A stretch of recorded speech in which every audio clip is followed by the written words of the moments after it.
Hello guys. तो कैसे हैं आप लोग। तो गाइज आज हम शुरू करने वाले हैं टॉर्क ऑफ डीसी मशीन। तो फर्स्ट ऑफ ऑल ये जानेंगे टॉर्क क्या होता है। उससे पहले हमने बैक ईएमएफ का वीडियो बना रखा है, तो बैक ईएमएफ का वीडियो ज़रूर देखिएगा, क्योंकि यहाँ पे बैक ईएमएफ का काफ़ी यूजेज आएंगे, उसको समझना बहुत ज़रूरी है। तो चलो ओवरव्यू मैं दे देता हूँ। जो बैक ईएमएफ होता है, मोटर में जो जनरेटेड ईएमएफ होता है उसे हम बैक ईएमएफ बोलते हैं। इसे ईवी बराबर NP/Z/60A होता है। ठीक है, यहाँ पे इसका यूज होगा, तो इसलिए मैंने यहाँ पे ओवरव्यू बताया। और दूसरा, यहाँ पे ए क्या है ये सब पता होना चाहिए। ए क्या है, एन क्या है, पी क्या है, तो इसको प्रीवियस वीडियो में आप देख लीजिएगा। ठीक है, तो फर्स्ट ऑफ ऑल मैं ये जानने का कोशिश करता हूँ कि टॉर्क क्या होता है। टॉर्क कोई भी मशीन में हो सकता है। हम यहाँ पे डीसी मशीन की बात कर रहे हैं, तो डीसी मशीन में जो टॉर्क होता है मोटर और जनरेटर दोनों में जनरेट होता है। ठीक है, तो कोई भी रोटेटिंग मशीन है वहाँ पे टॉर्क जनरेट होता है। जैसे क्यों टॉर्क जनरेट होता है, तो देखो कोई भी मशीन है, तो मशीन में अगर पोल है, ये सपोज पोल है ऐसा,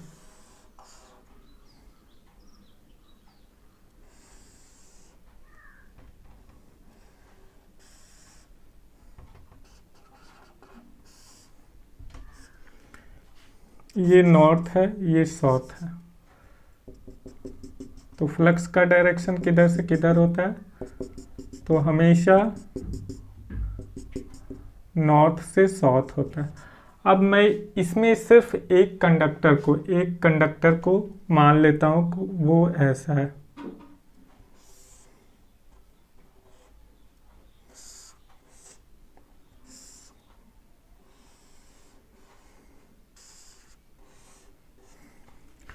ये एक कंडक्टर को मैंने यहाँ पे लिया है। ठीक है,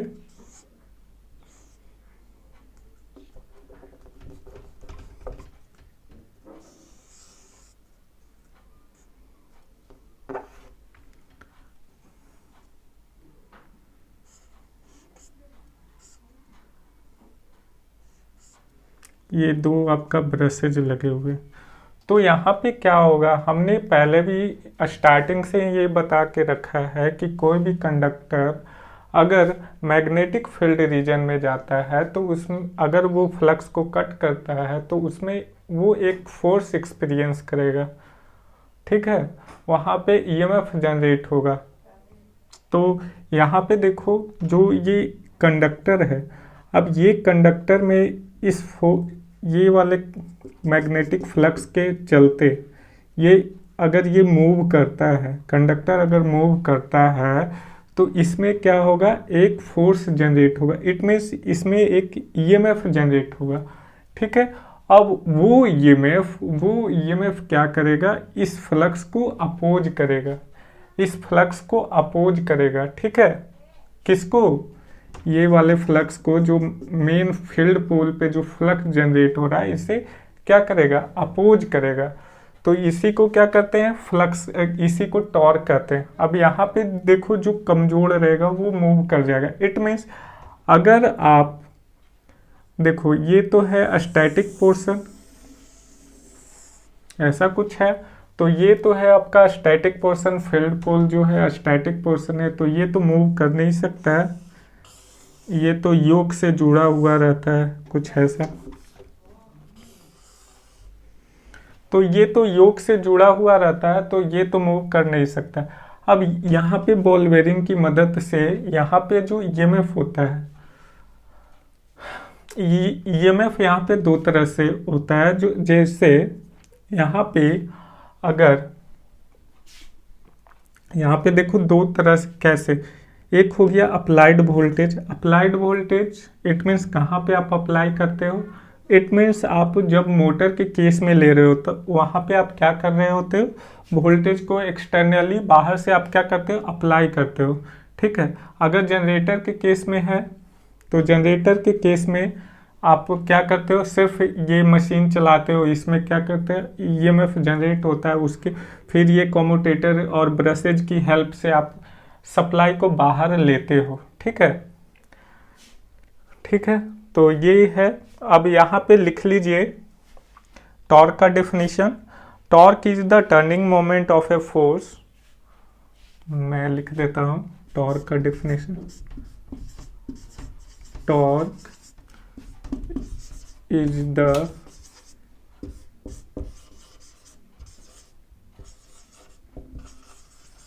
टर्निंग मोमेंट ऑफ फोर्स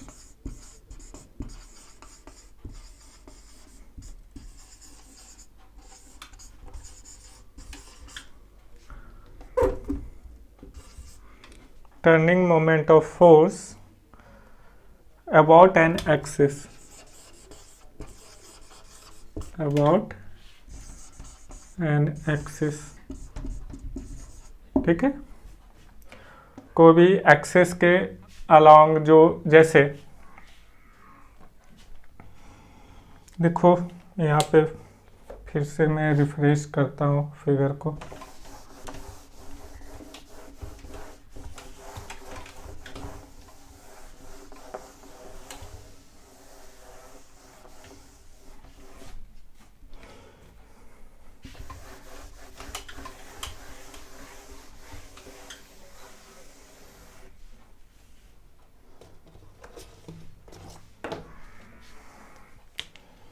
जैसे हम एक रोटर मान लेते हैं, ठीक है,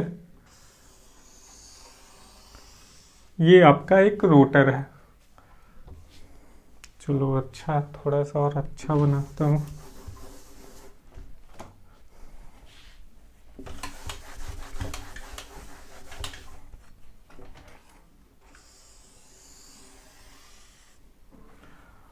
ठीक, ठीक है, तो यहाँ पे हम एक रेडियस मान लेते हैं।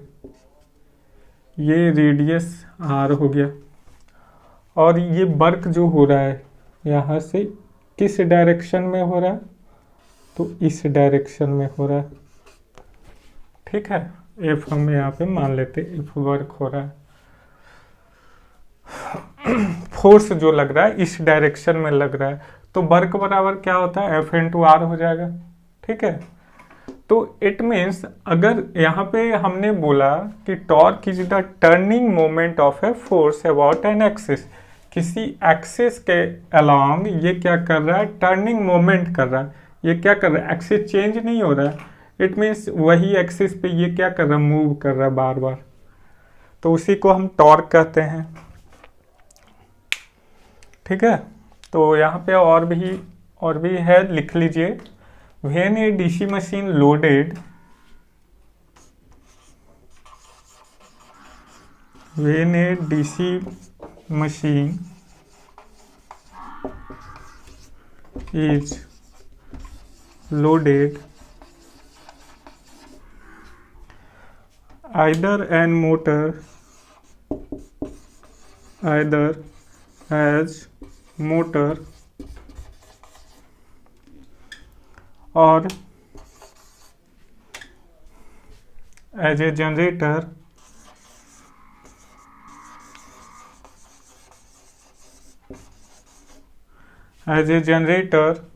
the rotor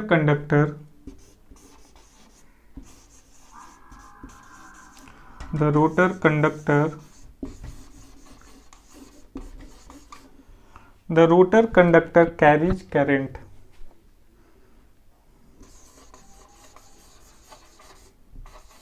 Carries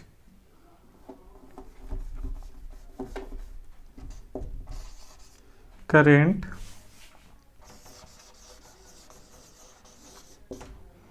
ठीक है। अब यहाँ पे क्या है, अगर कोई भी मोटर है वो लोडेड है, या तो वो मोटर है या तो एज ए जनरेटर लोडेड है, रोटर कंडक्टर क्या करेगा, कैरीज करंट को कैरी करेगा। ठीक है, लोड इट मीन्स जनरेटर के केस में हम क्या कहेंगे, लोड। अगर वो सप्लाई से जुड़ा हुआ है यानी लोड से जुड़ा हुआ है तब हम कहेंगे लोड, लेकिन मोटर के केस में लोड कब होगा? इट मीन्स वो क्या है, किसी मैकेनिकल लोड से जुड़ा हुआ है। मैकेनिकल लोड से जुड़ा हुआ है, इट मीन्स अगर एक मोटर है तो वो क्या कर रहा है, मोटर वो किससे जुड़ा हुआ है, जैसे कोई चक्की से जुड़ा हुआ है या कोई वाटर पंप से जुड़ा हुआ है, तो वो क्या लोड से जुड़ा हुआ है। ठीक है,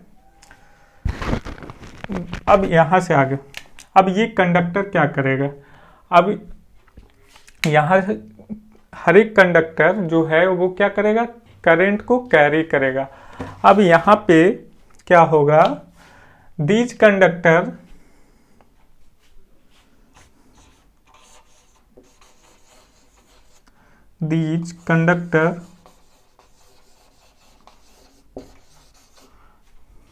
experience a force, these conductor lies in the magnetic field, these conductor lies in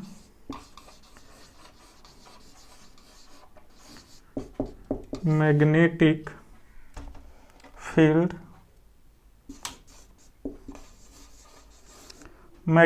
field of an air gap, magnetic field of an air gap। Okay, तो ये कंडक्टर किस मैग्नेटिक फील्ड रीजन में लाई करेगा, जैसे कि अभी हमने बताया जो भी आर्मेचर कंडक्टर होता है तो वो क्या मैग्नेटिक फील्ड रीजन में लाई करेगा। अब ये मैग्नेटिक फील्ड रीजन में लाई करेगा तो वो क्या करेगा, तो वो एक फोर्स एक्सपीरियंस करेगा। तो यहाँ पे आप लिख सकते हो, thus each conductor experience a force, इसी में लिख दो, दस ईच कंडक्टर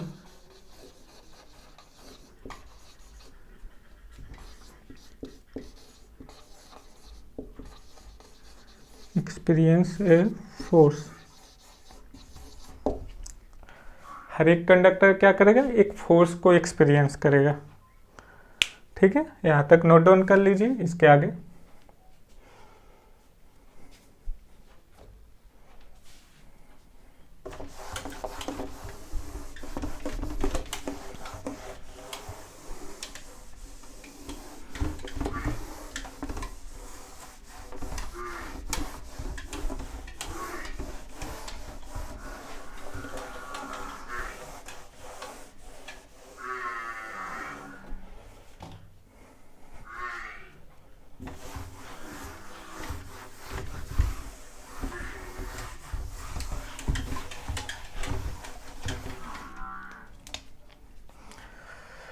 ठीक है, यहाँ तक समझ गए कि हर एक कंडक्टर एक फोर्स एक्सपीरियंस करेगा जो कि मैग्नेटिक फील्ड रीजन में लाई करेगा।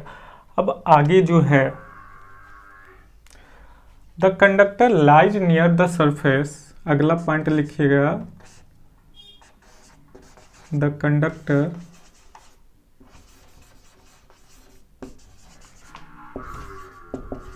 lies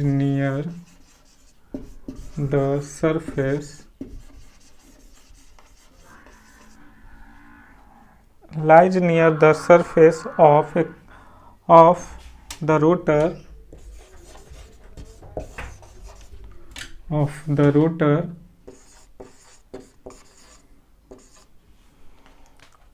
जो भी कंडक्टर है सरफेस के नियर, इट मीन्स जो रोटर है, रोटर के सरफेस, ये आपका सरफेस है, सरफेस के नियर क्या करेगा, लाई करेगा।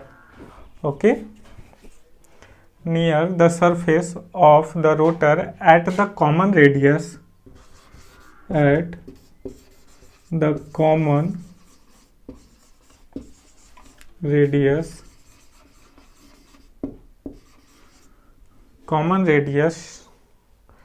from its center,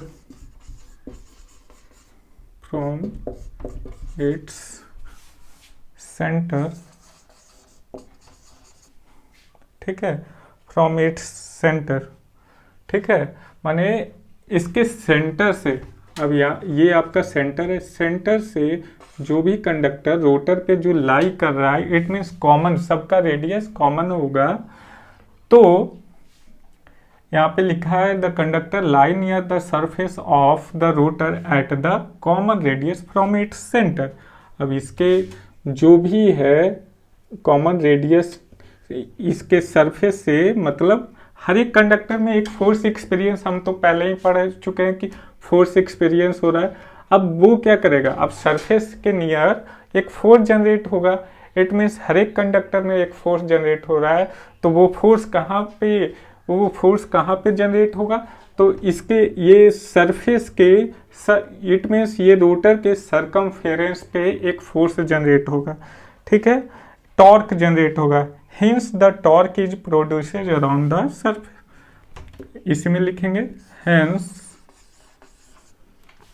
the torque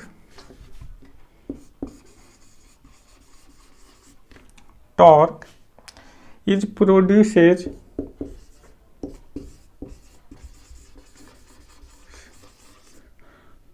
produces around the circumference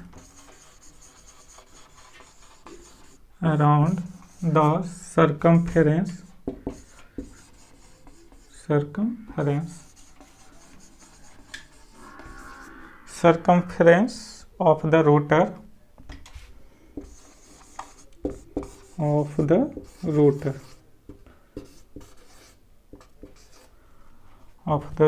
and rotor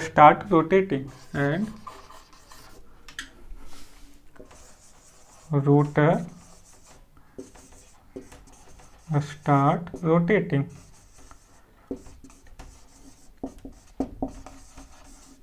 okay.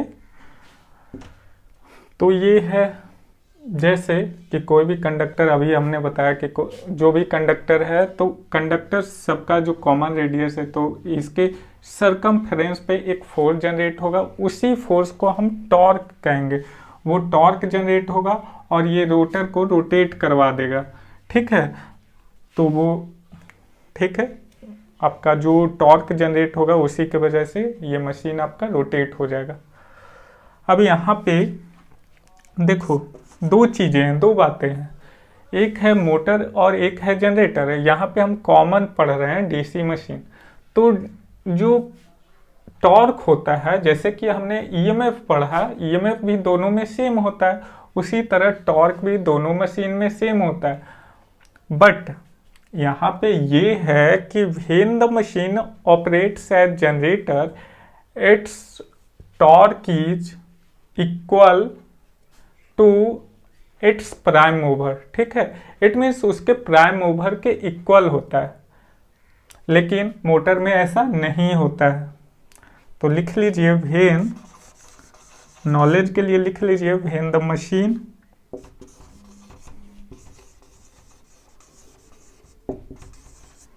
Operate as a generator,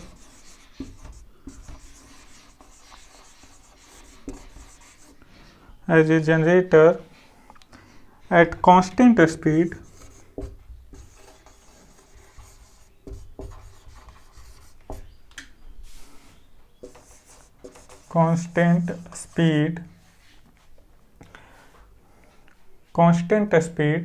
this torque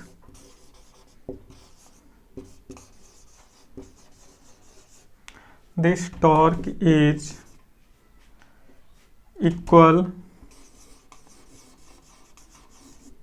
and opposite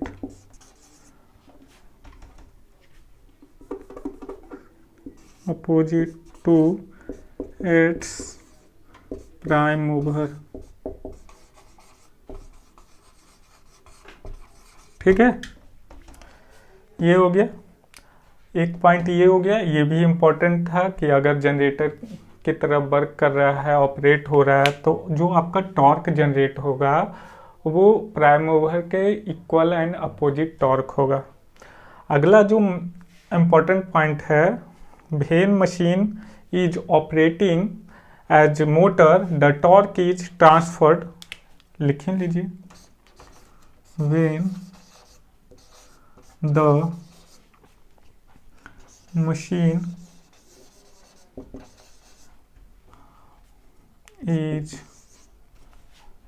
operating as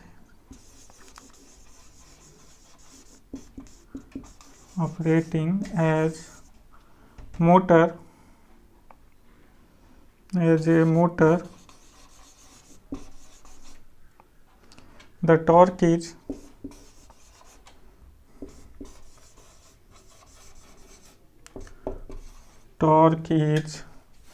transferred to the shaft.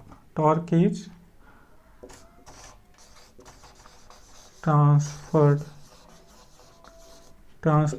to the shaft of the rotor.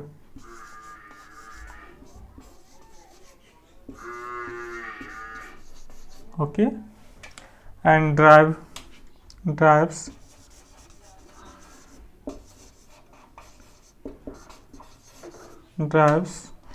the mechanical load.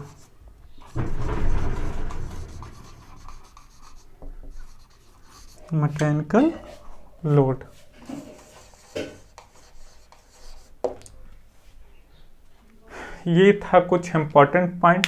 जो भी आपका जैसे जो machine है as a motor work कर रहा है, अभी हमने जनरेटर जो देखा तो वहाँ पे जो टॉर्क था equal and opposite to its prime mover, but machine is operating as a motor, torque is transferred to the shaft of the rotor and drives the mechanical load। तो यहाँ पे देखो मोटर के केस में क्या होगा, shaft से transfer होगा, ठीक है, शाफ्ट से आपका ट्रांसफर होगा, शाफ्ट रोटर का जो शाफ्ट होता है उससे आपका जो टॉर्क है, इट मीन्स जो पावर है वो वहाँ पे आपका ट्रांसफर्ड होगा और मैकेनिकल लोड को वो ड्राइव करेगा।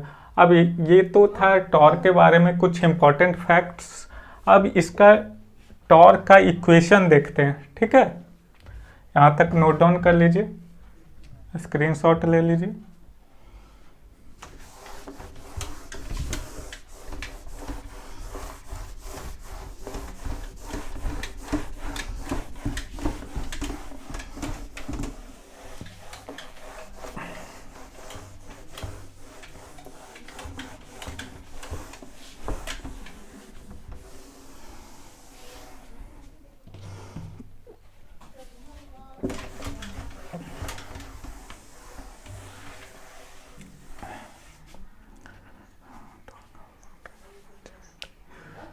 अब लिखना चाहो एक पॉइंट और तो वो भी लिख सकते हो, the expression of torque of motor and generator is same. Knowledge के लिए लिख लो, the expression of torque of motor and generator is same, ठीक है। अब जैसा कि हमने प्रीवियस वीडियो में बात करा था किसका, आर्मेचर का, हमने कुछ डेरिवेशन निकाला था। जो आर्मेचर होता है कैसा था,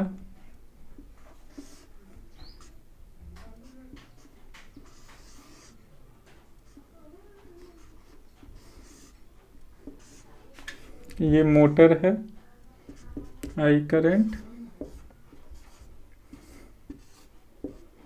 ये भी वोल्टेज यहाँ पे हो रहा है।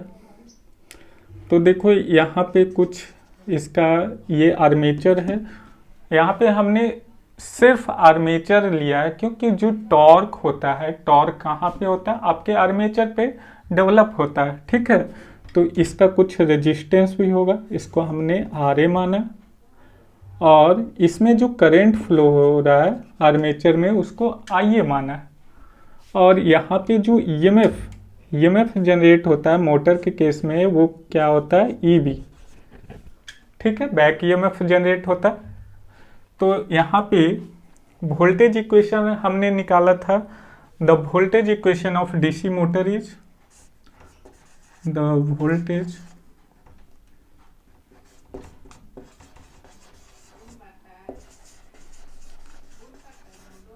Equation of DC motor is क्या होगा, तो V बराबर क्या होगा, EB प्लस IA हो जाएगा। ये हमने प्रीवियस वीडियो में भी देखा था कैसे, यहाँ पे आप KVL लगा दो, ये फॉर्मूला आ जाएगा। ठीक है, अब क्या करेंगे, देखो अब हम दोनों तरफ IA से क्या करेंगे, मल्टीप्लाई कर देंगे। तो यहाँ पे क्या नया इक्वेशन आ जाएगा, चलो हम इसको इक्वेशन फर्स्ट मान लेते हैं। यहाँ पे लिखते हैं मल्टीप्लाइंग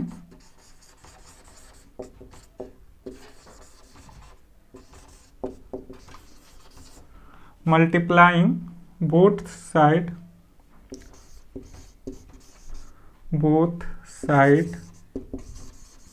बाई IA।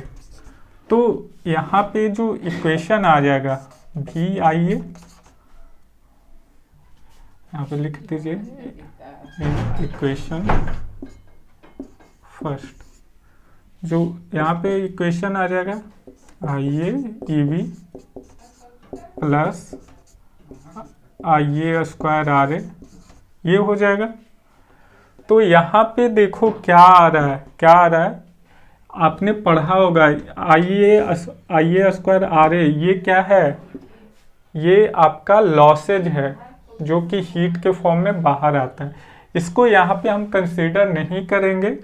ठीक है, अब जो यहाँ पे देखो, यहाँ पे VIA ये क्या बता रहा है, ये आपको इलेक्ट्रिकल इनपुट पावर को ये क्या कर रहा है, कंसीडर कर रहा है। तो यहाँ पे लिखेंगे where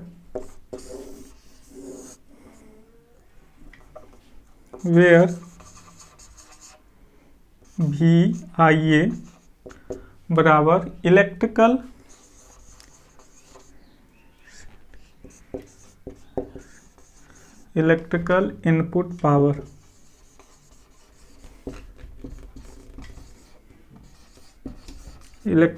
input power to the armature.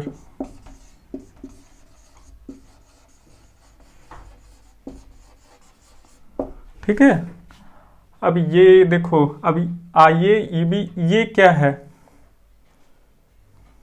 अब ये है जो आपको आउटपुट मिल रहा है, लेकिन जो आउटपुट मोटर में होता है वो मैकेनिकल फॉर्म में होता है। तो यहाँ पे तो आपको इलेक्ट्रिकल के फॉर्म में मिल रहा है ना, यहाँ पे आपको इलेक्ट्रिकल के फॉर्म में हो रहा है। देखो इलेक्ट्रिकल पावर क्या क्या हो सकता है, वोल्टेज, करंट, ये सब हो सकता है। आपको जो मैकेनिकल पावर क्या हो सकता है, स्पीड हो गया, टॉर्क हो गया, ये सब आपको मैकेनिकल पावर है। तो यहाँ पे जो है इलेक्ट्रिकल के फॉर्म में मिल रहा है, इलेक्ट्रिकल पावर मिल रहा है। ठीक है, तो यहाँ पे लिखेंगे EBIA is equal to electrical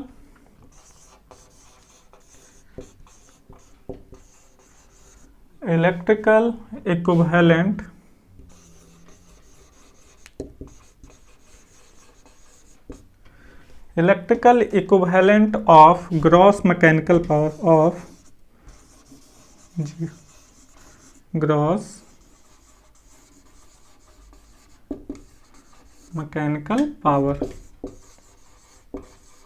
okay, mechanical power developed by the armature,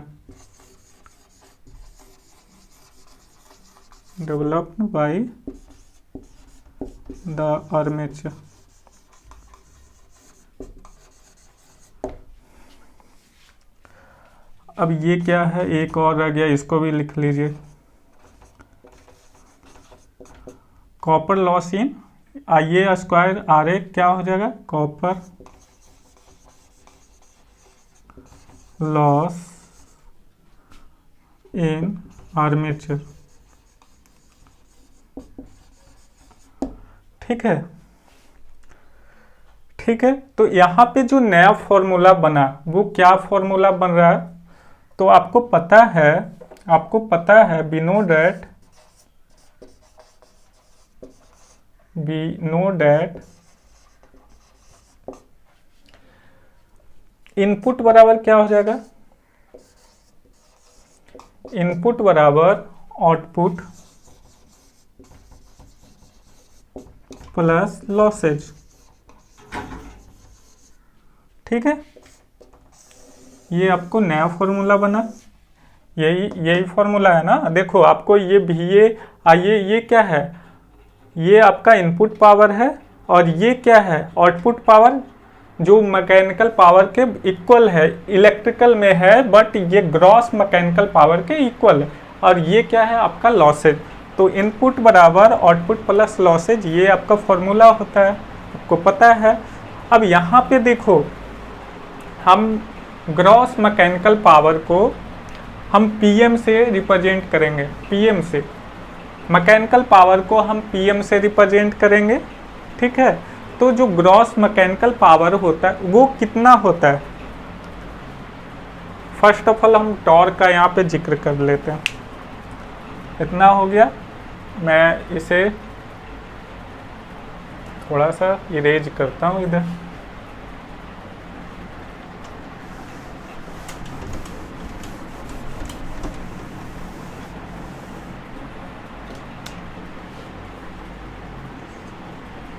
ठीक है, अब यहाँ पे हम मान लेते हैं लेट टॉर्क जो होता है, टॉर्क को हम रिप्रेजेंट करते हैं टाउ से। टाउ कुछ ऐसा होता है, टाउ ए, टॉर्क किसका टॉर्क, आर्मेचर का torque. Let TA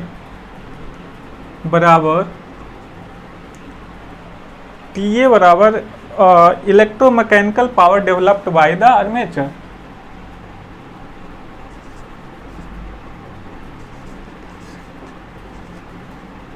electromechanical power developed